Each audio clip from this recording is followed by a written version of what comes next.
नमस्कार दोस्तों, स्वागत है आपका हमारे चैनल पर। तो हमारी आज की कहानी है जादुई मयूर लोक कथा।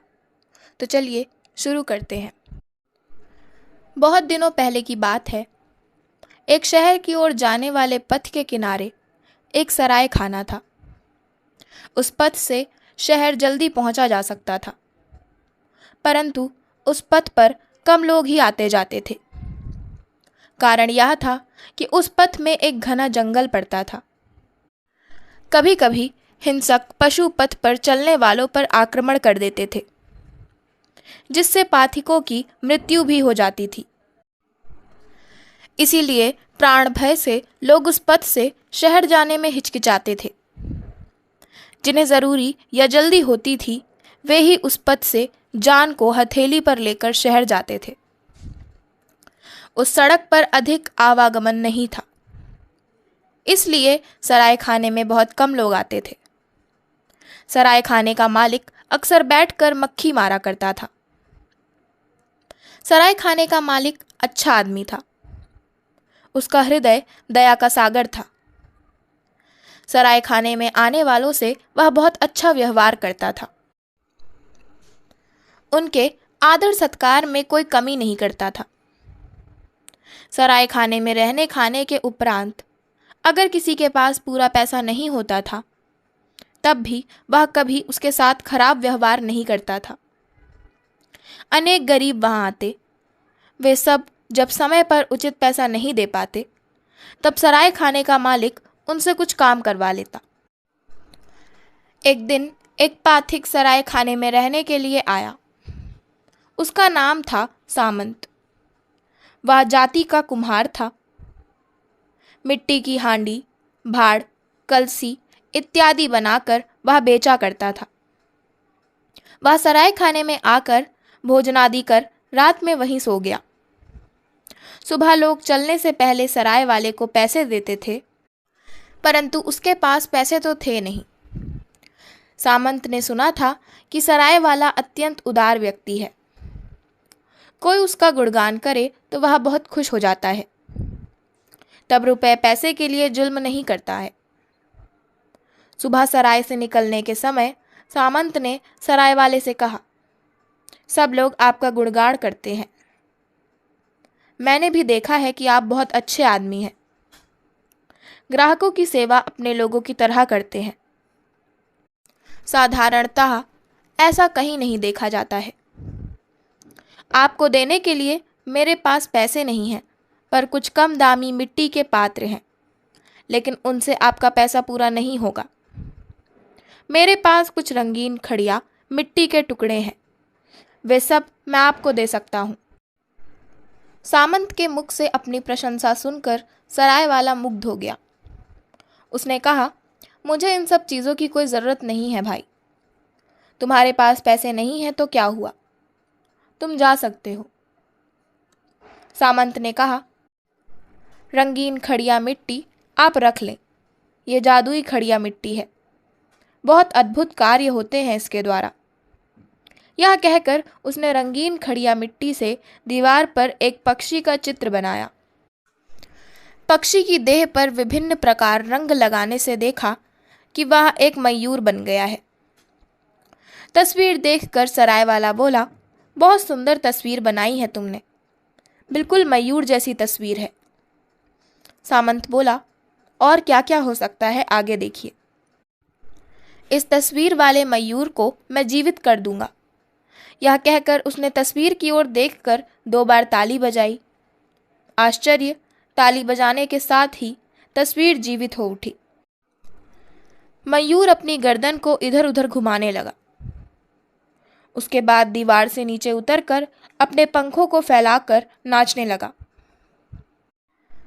तस्वीर वाले मयूर की नाच देखकर सब आश्चर्यचकित हो गए।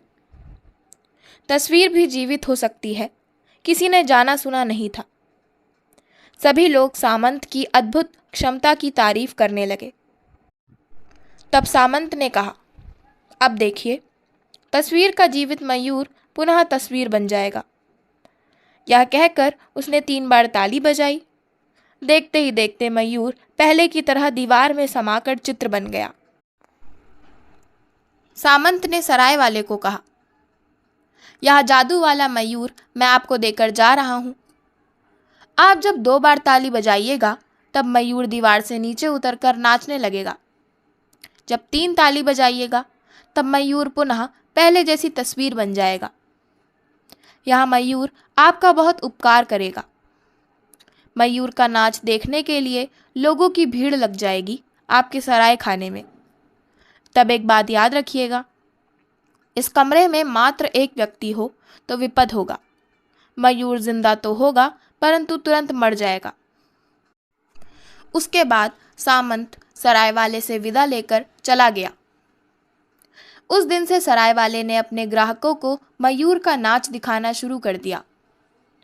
ग्राहक जब भोजन करने बैठते तो वह कहता, देखिए, आप लोगों के आनंद के लिए मैं एक जादू का खेल दिखाता हूँ। ऐसा खेल आप किसी भी सराय खाने में नहीं देख पाइएगा। यह कहकर वह दीवार की तस्वीर के सामने खड़े होकर 2 बार ताली बजाता। तुरंत तस्वीर का मयूर जीवित हो जाता एवं धीरे से जमीन पर उतरकर नाच दिखाने लगता। ग्राहक भोजन करना भूलकर आश्चर्यचकित होकर मयूर का नाच देखते रहते थे। कुछ देर बाद सराय वाला 3 ताली बजाता। देखते ही देखते नाचता हुआ मयूर दीवार में समाकर तस्वीर बन जाता। ऐसी आश्चर्य वाली घटना को फैलने में देर नहीं लगती है। जो सुनता है अवाक रह जाता। दिन प्रतिदिन सराय खाने में लोगों की भीड़ बढ़ने लगी। सब जादुई मयूर का नाच देखने के लिए आते। वे लोग जल्दी जल्दी भोजन कर लेते, भोजन का पैसा भी पूरा चुका देते, फिर मयूर का नाच देखने का आग्रह करते। सराय वाला तब अपने ग्राहकों को संतुष्ट करने के लिए मयूर का नाच दिखाता। देखते देखते उस उपेक्षित सराय खाने में लोगों का जमघट लगने लगा। सराय वाले का भाग्य जाग उठा। अब वह बहुत अमीर बन गया था। एक दिन रात में एक व्यक्ति सराय खाने में आया। वह दूसरे देश का एक धनी व्यापारी था। उसने सराय वाले को कहा, मैंने सुना है कि तुम्हारे इस सराय खाने में एक जादू के मयूर का नाच होता है। क्या यह सच है? सराय वाले ने कहा, जी बिल्कुल सच है। व्यापारी बोला, मैं मयूर का नाच देखूंगा। इसके लिए मैं तुम्हें 1 थैली सोने की मोहर दूंगा। सराय वाले ने कहा, आप थोड़ी देर प्रतीक्षा कीजिए और कुछ लोग आ जाएं तो एक साथ सबको नाच दिखाऊंगा। व्यापारी बोला, नहीं नहीं, कोई आदमी नहीं रहेगा। जादुई मयूर का नाच मैं अकेले देखना चाहता हूँ। यह लो सोने की मोहर की थैली। 1 थैली सोने की मोहर पाकर सराय वाला बहुत खुश हो गया। कुम्हार सामंत की बात उसे याद नहीं रही। उसने कहा, आप बैठिए, अभी आपको मयूर का नाच दिखाता हूँ। या जो आप दीवार पर मयूर की तस्वीर देख रहे हैं, मैं उसे जिंदा कर दूंगा। उसके बाद वह घूम घूम कर नाच दिखाएगा। यह कहकर उसने 2 बार ताली बजाई। तभी तस्वीर वाला मयूर हिलने डुलने लगा, लेकिन वह कूदकर जमीन पर नहीं उतरा। ऐसा लग रहा था मानो हिलने डुलने में उसे बहुत कष्ट हो रहा है। धीरे धीरे अत्यंत कष्टपूर्वक वह जमीन पर उतरा, परंतु नाच नहीं सका। खड़े खड़े वह थरथर कांपने लगा। फिर एक तरफ लुढ़क कर उसने प्राण त्याग दिए। पल भर में सारी घटनाएं घट गईं। मयूर जमीन में समाकर एक तस्वीर बनकर रह गया। व्यापारी ने झट से सराय वाले के हाथ से मोहर वाली थैली छीन ली और क्रोध से गर्जन करते हुए कहा, यही है तुम्हारा मयूर नाच? यही दिखाने के लिए 1 थैली सोने की मोहर लिया था? मुझे क्या तुमने अहमक समझा है? एकदम मूर्ख समझा है। यह कहकर वह सराय खाने से निकलकर तेज कदमों से चलने लगा। सराय वाले को कुम्हार सामंत की बातें याद आईं। वह अपना सिर पीट पीट कर कहने लगा, हाय, क्यों मैंने सोने की मोहर के लोभ में पड़ा। कुम्हार सामंत ने मुझे एक व्यक्ति के सामने मयूर का नाच दिखाने से मना किया था। उसकी बात अनसुनी कर क्यों मैंने सर्वनाश को आमंत्रित किया। अब कोई ग्राहक मेरे सराय खाने में नहीं आएगा। सराय वाले ने बड़ी आशा के साथ कई बार तालियां बजाई, पर तस्वीर वाला मयूर जीवित नहीं हुआ। रात बहुत बीत गई थी। सराय वाला घनघोर नींद में था। तभी हठात एक बांसुरी की आवाज़ सुनकर उसकी नींद टूट गई। इतनी रात को उसके दरवाजे पर कौन बांसुरी बजा रहा है, यह देखने के लिए वह दरवाज़ा खोलकर बाहर निकला। देखा वही सामंत बांसुरी बजा रहा है।